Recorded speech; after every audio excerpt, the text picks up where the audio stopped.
Good morning. Besmi Aba. World. Manfeskadus and Amlak. Besmi Aba. World. Manfeskadus and Amlak. Besmi Aba. World. Manfeskadus and Amlak. Blessed love. So yeah, continuing with the reading of the Ethiopian Bible, a chapter a day. This is the version that I'm using, translated by Dr. Lewis Spencer.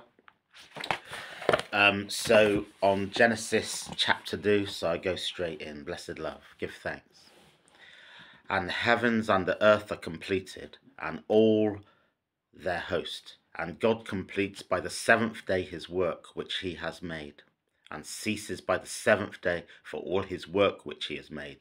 And God blesses the seventh day and sanctifies it, for in it he has ceased from all his work which God has created for making. These are the generations of the heavens and of the earth in their being created, and the day of Yahweh's God making the earth and the heavens. And no shrub of the field is yet in the earth, and no herb of the field yet sprouts, for Yahweh God has not rained on the earth, and there is not a man to serve the ground, and a mist goes up from the earth, and has watered the whole face of the ground. And Yahweh God forms the man, dust from the ground, and breathes into his nostrils breath of life, and the man becomes a living creature. And Yahweh God plants a garden in Eden at the east, and he sets there a man whom he has formed. And Yahweh God causes to sprout from the ground every tree desirable for appearance and good for food, and the tree of life in the midst of the garden, and the tree of knowledge of good and evil. And a river is going out from Eden to water the garden, and from there it is parted, and has become four chief rivers. The name of the first is Pison. It is that which is surrounding the whole land of Havilah, where the gold is. And the gold of the land is good, and Bethlehem and the Shaham stone are there. And the name of the second river is Gihon. It is that which is surrounding the whole land of Cush. And the name of the third river is Hadakel. And that which is going east of Ashur. And the fourth river is the Euphrates. And Yahweh God takes the man and causes him to rest in the Garden of Eden, and to serve it and keep it. And Yahweh God lays a charge on the man, saying, For every tree of the garden eating you eat, but from the tree of knowledge of good and evil you do not eat from it. For the day of your eating from it, dying you die.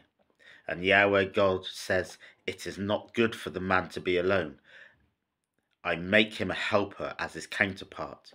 And Yahweh God forms from the ground every beast of the field, and every bird of the heavens, and brings them to the man, to see what he calls it.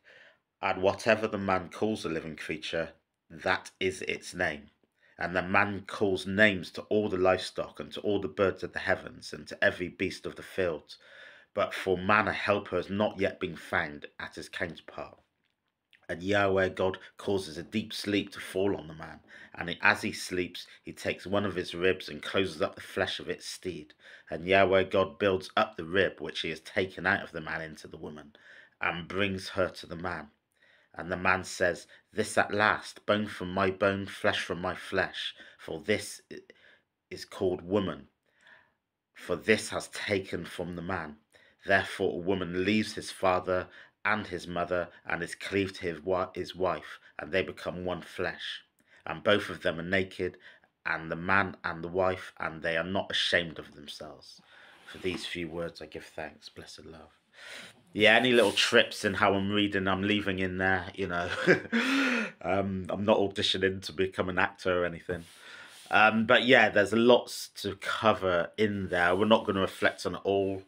There's a lot that's covered in there in terms of God making the earth on the sixth day, then resting on the seventh day, the creation of all the animals and all the living vegetation on the earth, and the naming of those, and also the creation of man and woman, and then by the end of that passage, you know, living in unity together.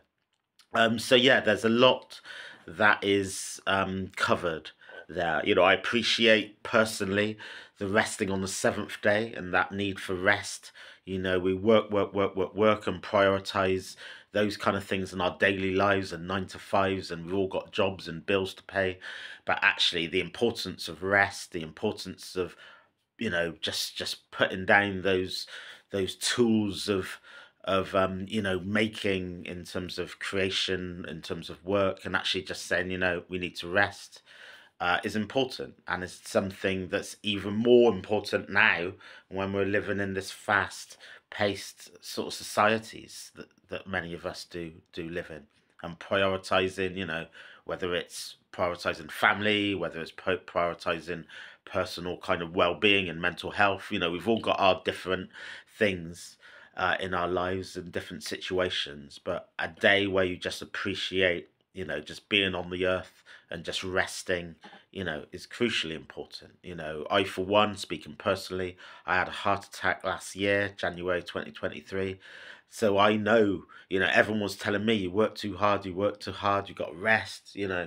And I took heed from that, but I took heed from that the hard way. So I appreciate that message right there at the beginning of the Bible, to say you might work, but you also have to rest. Very simple message, but it's one that not many of us take heed on, you know, and to prioritize actually the things that do need prioritizing, whether it's family, relationships, like I say, personal well-being.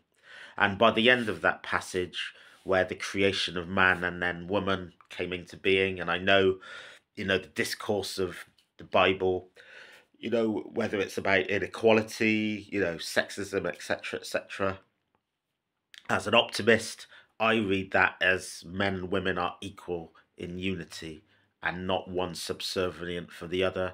That's my interpretation. Um, so that's yeah, they're the kind of the principles that I live by, and that's what I see written there. So yeah, it covers a lot of ground. I won't ramble, so I'll end there. But yeah, you have a blessed day, anyone that's engaging in this and listening this. You're all going to take different things from those passages. But however you take it, whatever you do, I hope you have a blessed day, a safe day. And, you know, in God's glory, may we manifest to see another day tomorrow. Blessed love. Give thanks.